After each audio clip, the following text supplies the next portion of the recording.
This is Lead Her Forward, a celebration of girls and women in sports. I'm joined now by Jen Lada of Jen, Gabe, and Chewy from 7 to 9 on ESPN Milwaukee and ESPN College GameDay. Thanks so much for joining me. Is it hard keeping all of my jobs straight? Like, I have so many jobs. It is, but I aspire to be you. I aspire to have the long list of jobs one day to be in your seat. I think that when I started out in the industry, people were telling you to learn all the things, like be able to do all the things. And so I was always worried about being a jack of all trades, but a master of none. So that worked out really well when I was starting out to like learn all of the things, learn how to run a board, learn how to cut up sound, all of that type of stuff. But eventually you do want to like find your niche and find something that you're really, really good at, which I think for me now is features on College GameDay. And then I really want to be a good radio host. So I really am focused on that, especially in the off season of like, okay, how do I get better in this space? How can I continue to like achieve an elite, level in that space, just like in the feature stuff. So, but I have to tell you this, like, I also want to slow down. So I have for a really long time, I always tell people I operate at a very high RPM. So like I can go, and then I crash.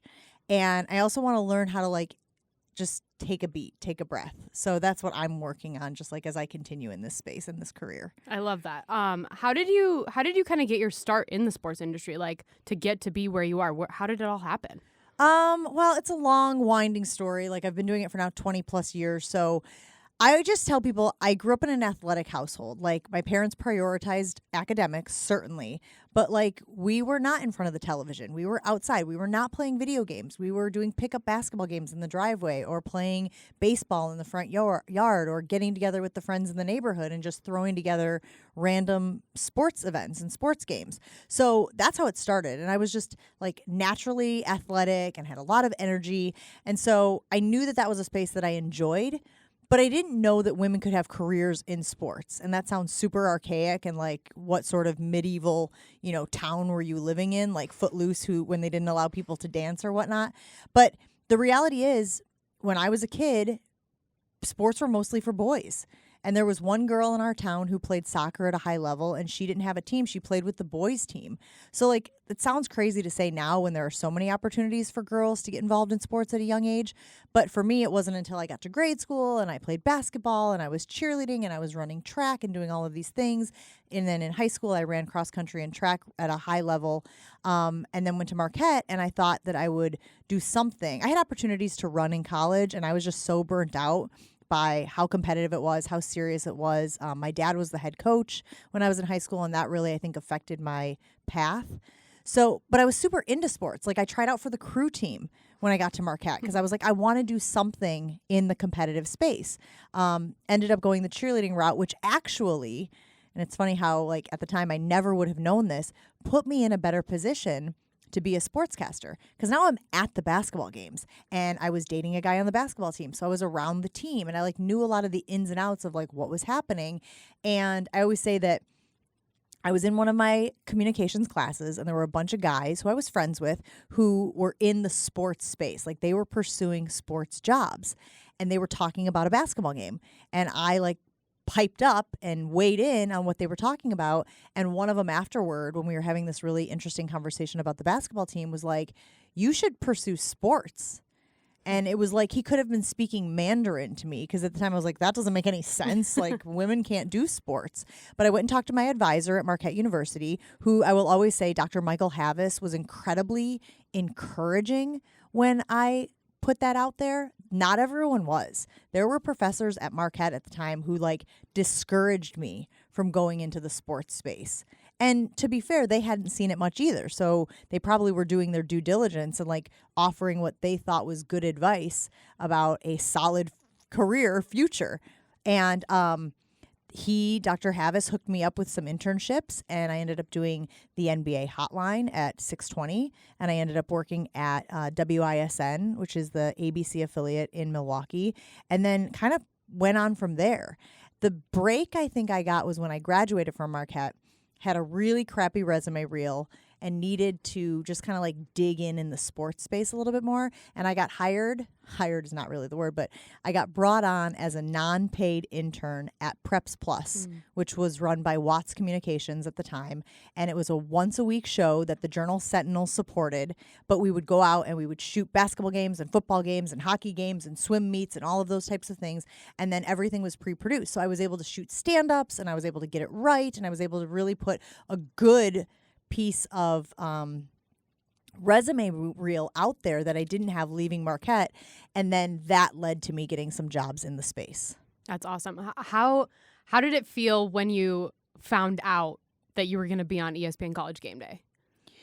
So I always tell people I didn't really know what College Game Day was. Mm-hmm. And I'm sure that there are a lot of people out there who are like, well, that's blasphemy, or take it to the extreme and are like, she doesn't even know what it is. She doesn't deserve the opportunity. But the reality is I grew up in Northern Illinois, and it's not really a hotbed of college football, right? Like we have Northwestern and like by proximity, there's Northern, and, you know, maybe Illinois has some good seasons. But for the most part, Notre Dame is probably the biggest program, Division I program that people in Northern Illinois follow. And it's kind of peripheral, depending on like if you went to Notre Dame or you know people who have Notre Dame connections. When I worked in Wisconsin, we obviously covered the Badgers. So I was familiar, obviously, with the Big Ten, and I had followed the Badgers to several Rose Bowls when I was at Fox 6.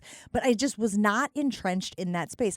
Wisconsin is very much a pro state, right? And you know this being here, like Packers and Bucks and I just forgot about the baseball team. The Brewers, obviously, gotta get into that. We're almost in Brewers season. They reign supreme, right? And so unless you're in Madison where you guys are based, like there's not a ton of attention on the college football team. And so when they invited me to be on the show, I knew it was going to be in a feature role. I didn't know exactly what it would entail. I didn't know how often I would be on the show, but I like went in with blinders on. It was just like, okay, Jen, this is an opportunity. Do a really good job, and they'll ask you to stay, was basically my mindset. And it wasn't until like 2 years in where I allowed myself to look at it like, holy bleep, this is amazing, and I'm so lucky, and I do a good job, so it's not like I feel like I'm a charity case, but it really is the best of the best at ESPN. We have the best hosts. We have the best analysts. Everyone on that show works their tail off to make the show soar.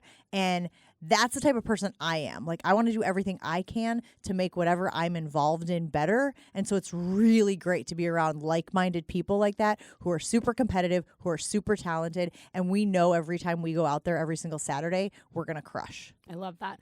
Can you walk us through just what a typical work week looks like in football season? Because I mean, I think based on, I do listen to your show all the time. So like you leave earlier in the week, come back sometimes to Milwaukee, do Jen, Gabe, and Chewy, leave again. Like, how does that all work? Barely works.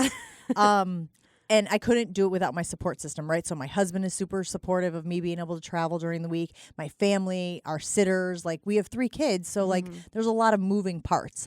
But football season is basically, we get our assignments on either Sunday morning, sometimes Monday morning, as far as where I have to go for the features, right? And that's dependent on what happens on Saturday. That's dependent on stories that have been percolating under the surface and maybe pop because of a performance in the games on Saturday. Depends on standings and rankings, and like there's so many things. Sometimes we cater to it's Mental Health Awareness Month, or it's Breast Cancer Awareness Month, and we have stories that have been in our folio that now it seems like it's the time to do it. So we don't really have a good idea of where we're going until the day before. And then myself and my producer, whomever it may be, we travel out to those spots, shoot interviews, shoot B-roll, and I try to be as efficient as possible in that space and like know what I have to be there for and what I can actually like not be there for, so that I can get back home as quick as possible. Because once I get home, I have to write. Like, so I log all of the sound from all of the interviews. I write the piece from top to bottom. The producer and I do a collaborative effort to get it in a really good spot. We hand it over to our boss. He kicks it back to us with feedback. Then we're editing, but and I'm talking about editing just like in the writing portion of it or the layout portion of it. We haven't even gotten into the booth yet, where we're laying down tracks or we're laying down video, we're laying down interview snippets. And so then that part of the puzzle comes together. I can be a little more hands off with that. My producer will send me a version so we can take a look at it, and my boss will take a look at it. We'll do tweaks, we'll do edits. I may have to retrack, which is when I give my voice, the VO to the piece. And then I usually leave Thursday night to go to site because all day Friday we have a production meeting in the morning. I host College Football Live on Friday afternoon. Friday night we're all in prep mode, right? We're getting ready. I'm writing my lead. I'm writing my tag, any other segments that we have. Saturday morning the show kicks off, and then as soon as that show goes off the air, we all scatter like cockroaches to our various corners of the country, and then we start the process all over again. So whenever I'm here in Milwaukee, I try to do Jen, Gabe, and Chewy in the morning, but if I'm traveling, I was trying for a while to do both. Like if I was in a spot, I would try to do Jen, Gabe, and Chewy in the morning and then do my interviews, but it just became too chaotic and I wasn't able to focus the attention I needed to on my interviews. But this year, I had to go to Seattle 4 times. Crazy. Like that's a crazy commute to fly to. Now you get the time back because of the time change, but I would leave here at like 6 a.m., get there at like 11 a.m., shoot interviews, get out on a 5 p.m., roll into Milwaukee at like 11:45, crash, and then get up the next morning and do the show. That's crazy. Like I'm literally tired just thinking about it, but when you love what you're doing, I mean, it's all worth it. But you talked about having a support system, having a family that supports you in everything that you do. But have you ever run into having people that aren't necessarily supportive of it, or people that criticize you because you're a mom, leaving your kids to go do something that some people may deem as selfish? Like I talked to Michelle Smallman, and she kind of brought up the idea of like she had to take her opportunities in New York with ESPN radio because she was losing out on time. There's so much ideas of having time as a woman and losing time with your kids, all that. How do you balance that? So I think about several instances where I have felt like I was in the crosshairs of that type of criticism. Back when I was at Fox 6, I was a single mom for a stretch there, and I wasn't making enough money as the weekend sports reporter at Fox 6 to pay for childcare. So I would bring my son with me to work. The sports department was pretty separate from the news area, so we were pretty isolated. But I would bring him with me, and I would bring an iPad, or I would bring a coloring book, or he would watch cartoons on one of the 6 televisions in the sports department. And there was one point where one of the bosses came back to me and was like, "You can't do that." And I said, "You don't understand. I can't afford childcare from 2:30 until 10:30 on the salary you guys are giving me. So I would either have to quit this job or take a second job just to pay for childcare, where he's just sitting here watching television, having his dinner. You know, do I want my 2-year-old, 3-year-old, 4-year-old to be sitting in the sports department with me? No, that's not ideal. But this is what works, and this is how I can still do my job." And the question I asked that boss at the time was, is my performance suffering? Like at the end of the day, that's really all you can base this on. And his whole thing was, well, there's a precedent that's being set. I said, are other people asking to also bring their children to work with them? Well, no, but if they did, no. Let's not exist in hypotheticals. Like if anyone else is coming to you and saying, well, Jen brings her son to work, but no one is. Right? So like there was this whole idea of like, let's not be difficult for difficult's sake. Let's not set a standard and then bring up hypotheticals where that's not the reality. No one else is saying, can I bring my son to work with me on Saturday evening? Right? And then one of the things I also tried to do was to come in later, because all I was doing in the afternoons, especially during college football season at Fox 6, was consuming and watching games, which I could do at home just as easily as in the sports department. But there was this perception of, well, no, you need to punch the clock and you need to be here at 2:30. Right, but we don't have a sportscast till 10. I don't go on the air till 10:26. Like, in what world does it make sense, right? So I've always believed in this whole, like, efficiency is super important to me, especially as a mom, because you need to be in a bunch of different places at once. So how can we be the most efficient? And then, not trying to make up arbitrary rules or not trying to like make things more difficult for people. So that was one instance that was really difficult for me. And I was very frustrated.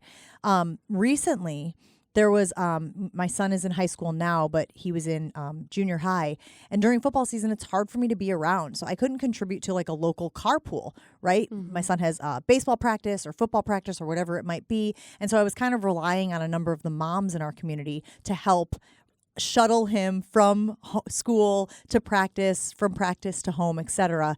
And it became very apparent to me that they didn't feel like I was carrying my portion of the carpool.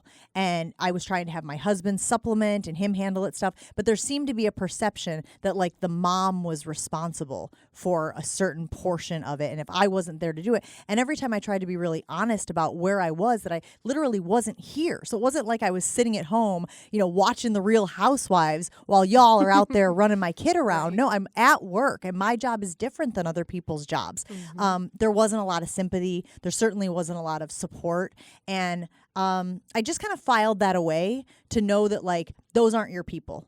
Like I'm going to find my people who understand the role that I'm in and what my job requires, but those aren't my people. So that was just a good lesson for me. And like, and I would never treat them disrespectfully, and I would never, change my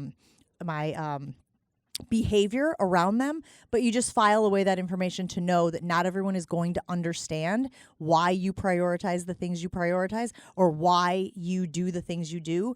And I always go back to, I have 2 little girls, 6 and 4, and I always go back to like, what example do I want to set for them? I want to set the example that if mom is fulfilled in her job, we're not going to take that away from mom. Like mom is capable of doing all the things, and mom is a good mom, and mom is a good employee, and mom is good at her job. And like, so to make mom not do what she's good at would actually make me worse of a mom. Because if I'm not fulfilled, then I would be carrying that guilt and that weight every single day. And the last thing you want to do is then subconsciously take that out on your kids. So I think I've done a really good job of being able to balance it. And if somebody on the outside doesn't understand it, that's not my problem. Right. I love that. Last thing, what advice would you give to any young girls that aspire to be in the sports industry? Do it. Go for it. When I was starting out, there just were not a lot of spots and there wasn't a lot of space. And I think that in and of itself, the numbers game, discouraged a lot of people, because you'd look around the landscape and be like, well, that station already has a woman. Well, that station already has somebody that looks like me. And you would think like, well, there's no space there. But we've seen women doing a lot more. We've seen women doing a lot different roles. And I think that should be encouraging, that like there's space for everybody. If you're willing to work hard, if you're willing to put yourself out there, take chances, get better, learn, there's no reason why you shouldn't have success in this space, because it's not just a television reporter. It's not just, people are in radio, people are analysts. There's a lot of behind the scenes roles. And so I just think that if it's something you love and you're passionate about and you're willing to work hard and you're willing to make the contacts and get better, the best advice I have is to not be fearful of what you don't know. Everyone doesn't know something. But I think for a really long time, women were kind of handcuffing themselves, thinking that if you didn't have some encyclopedic knowledge of this team or this era, or if you can't tell me who the quarterback was for this team and at this time and what his stats were, and then you somehow don't deserve a role in this space. And that's just archaic. That's just ridiculous. But there was a perception out there that you needed to be this like absolute, wizard when it came to sports, almanac type of stuff. And I think that was some like gatekeeping by men, to be perfectly honest, that were like, how can we keep women from kind of quote unquote invading our space? And so I think it's really important to just keep getting away from perceptions like that. I want to see more women do it. I want to encourage women. I want to support women. I want to teach women. I'm willing to like share all of my knowledge. I've got all of this stuff from 20 plus years of this industry in my brain. And what am I doing with it? You know what I mean? Like, I'm not going to keep it to myself. I'm going to share my experiences and what worked for me, recognizing that won't work for everybody. But I also think staying true to who you are is super important, and not feeling like you need to mimic a certain style of another woman who's in the space, because we need diverse voices. We need diversity of thought. We need diversity of experiences. And so trying to mirror what someone else has been through, what someone else is putting out there, I think does all of us a disservice as well. So that's kind of That's kind of where I stand on it. What are some other ways that you think we can be more supportive of women getting into the sports industry? Yeah, I think it's not forcing women to be something that they're not. Within the last decade even, I have had bosses who have complimented women in sports for being guys, gals. And this idea that they will, pound beers with you at the hotel bar and, can make crass jokes. And all of that's well and good if that's like your personality. But I think like there's been this pigeonholing of women in sports where it's like, if you aren't interested in that, then somehow you're going to be on the outside looking in. Because men don't want to be uncomfortable. And they don't want to be around a woman who makes them uncomfortable, whether that's because she's supremely confident in who she is or because she doesn't want to pound beers at the bar, after a long travel day. And I think that we need to continue to encourage the men in those roles to meet the women where they are. And I see this a lot with young girls as well. You'll hear dads who talk about wanting their girls to be more into sports and how can I get my daughters to like sports, the way that sportscasters that you may see on television do. And I always cringe a little bit when I hear that because I think that the goal should be to meet them where they are. I think that dads should take an interest in what their daughters are interested in, whether that's Taylor Swift or whether that's something else that, lights a passion up in them. It's not forcing your daughter to watch football with you so that you guys can have some sort of bond. It's finding out what makes her tick and what she loves and then meeting her there. So I think as we continue to like get rid of these boxes and get rid of these parameters that we've kind of forced women in to exist in the sports space, right? It kind of goes back to that old like, oh, you're a sports fan? Name 5 players. Like, I hate it. Right? But you know what I mean? Like we all can relate to that because somebody at some point has quizzed us on our sports knowledge as though there's some sort of test you have to pass in order to be accepted into the sports space. And look, I'm raising a son, he's 15, and I talk a lot about misogyny and I talk a lot about like inherent biases and I talk about like you don't even realize that you feel a certain way about women, but then you'll say something and I'll be like, whoa, whoa, whoa, whoa, whoa. Like that right there, not cool. And I'll explain why. Just the, again, he's picked it up just from society and from interactions and from movies and pop culture and, people that he sees on YouTube and whatnot. And so I think it's continuing to raise our young men to accept women and recognize their strengths and their values and what they bring to the table and to the conversation. And it's continuing to let women be who they are, not who we think they should be. Does your son think you're totally kick-ass for being on TV? Sometimes. I think sometimes it embarrasses him. Like my son has been very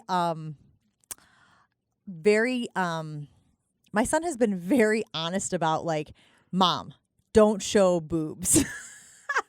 Right? Like because his friends are on social media and he doesn't want his friends like showing him a picture of me with my boobs hanging out because I went to some award show or something like that. So as he's gotten older, I've become more conscious of like, okay, I want to make sure that I'm not embarrassing him in any way. But I do think that he's proud of me. I do think he recognizes that like I'm a legit player in the space. That I'm on one of the top shows in the entire sports space, on the top network. I think it's a weird reconciliation to make because he just thinks of me as mom. But I do think that there are times where people like will have a reaction to my job or to what I'm doing. And then kind of by proxy, he'll remember that it's actually super cool. I think it's awesome, too, because like as much as you're inspiring your little girls, you're also inspiring him, too, Yeah, so because awesome. Again, I want him to be a good partner. I want him to support whoever his future partner is. And, again, not want to change who that person is. And I think for a really long time in the sports broadcasting industry, we have really tried to like put up huge guardrails and really channel women towards certain things. And I think the more we remove those, I think the more rewarding it will be for women. You can hear her every morning on ESPN Milwaukee from 7 to 9 for Jen, Gabe, and Chewy, and see her during the football season on ESPN College Game Day. Thanks so much for joining me, Jen. I truly appreciate it. Love it. This is Lead Her Forward, and we continue after this.